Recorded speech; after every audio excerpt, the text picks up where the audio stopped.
the Arch Illager, one of the most powerful villains in all of Minecraft, who even came closer than anyone in history to taking over the entire world. But how did he become so powerful, and what happened to him after his power left? This is one of the greatest stories in all of Minecraft. This is the legend of the Arch Illager.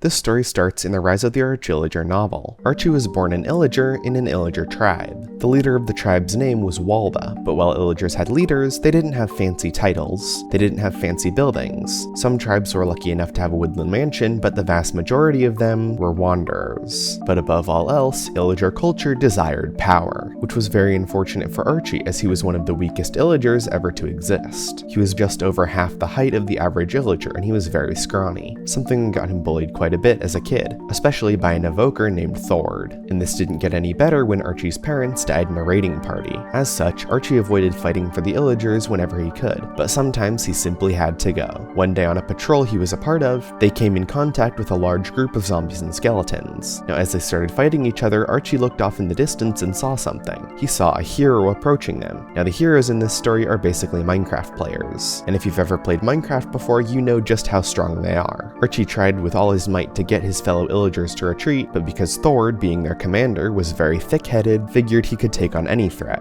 He was wrong. The entire Illager raiding party was destroyed, and Archie hid among his fallen comrades. Now eventually the hero found Archie, but he decided not to kill him as he tried to warn the Illagers not to attack.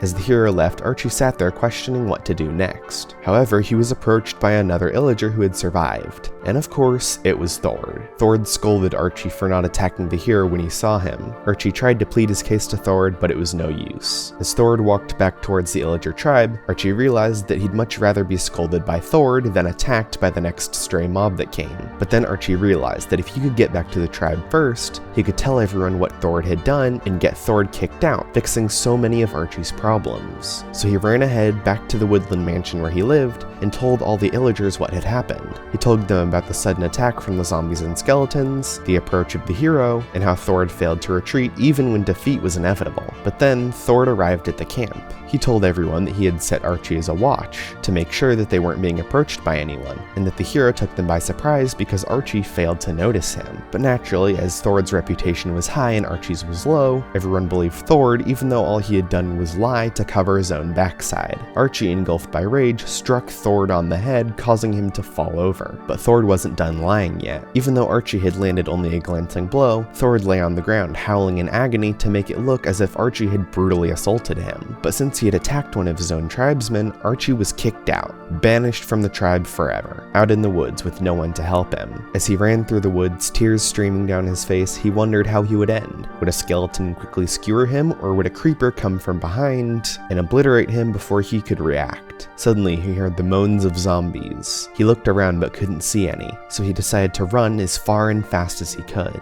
Eventually, he saw some torchlight in the distance. Maybe it was another Illager tribe, he thought. Perhaps they'd take him in. But as he approached, he realized that it was quite the opposite. A village. Archie had only ever seen a village before in raids, and was taught to think of the villagers as targets rather than people. However, he didn't need a person, he just needed a place to put his head for the night. As he approached the village, he saw an iron golem. Worried that it would attack him on sight, he waited until it disappeared behind one of the houses, and crept forward into the village. He approached the village house, mustered all the courage he had, and knocked on the door. The door was opened by a villager who seemed very surprised to see an Illager at her door. The villager pushed past Archie and immediately started ringing the bell in the village. Every villager in the village woke up and started to approach Archie. He turned to run, but an iron golem cut him off, grabbing him by the collar and bringing him back to the villagers. However, all the villagers had brought torches, and now that the villager who rang the bell could see Archie, she determined that he clearly wasn't much of a threat. He had no weapons, he had no torch, and he certainly didn't seem like he intended to harm anyone. This villager's name was Yumi, and she felt pity for Archie. Sala, the leader of the village, wanted to have the iron golem execute Archie, but Yumi stopped him. She took Archie in and nursed him back to health. She allowed Archie to live in her house, and over several weeks, Archie started to live more like a villager than an Illager. He started to actually care for the villagers in the village and learned a bit about them. And while Sal still didn't like Archie, at least his life wasn't miserable anymore. Hoping to win over the approval of the villagers, Archie did anything he could to assist them. He helped them feed their animals, harvest their crops, smith their tools, and even helped Yumi with her job job, which was tending for the iron golems in the village.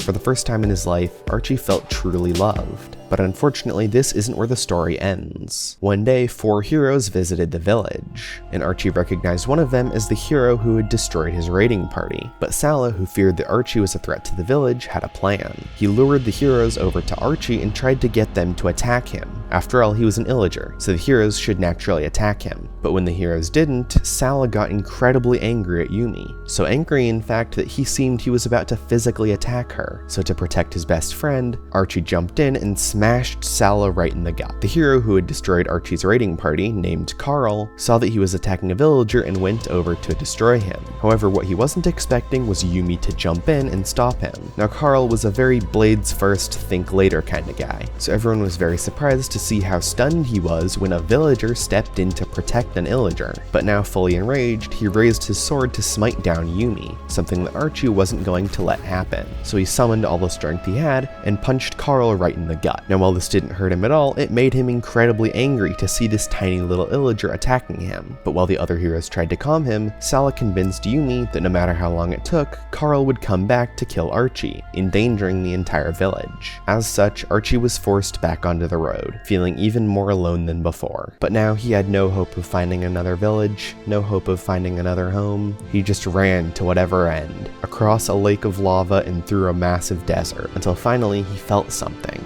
drawing him closer. But closer to what? Eventually he found himself at the face of a cliff.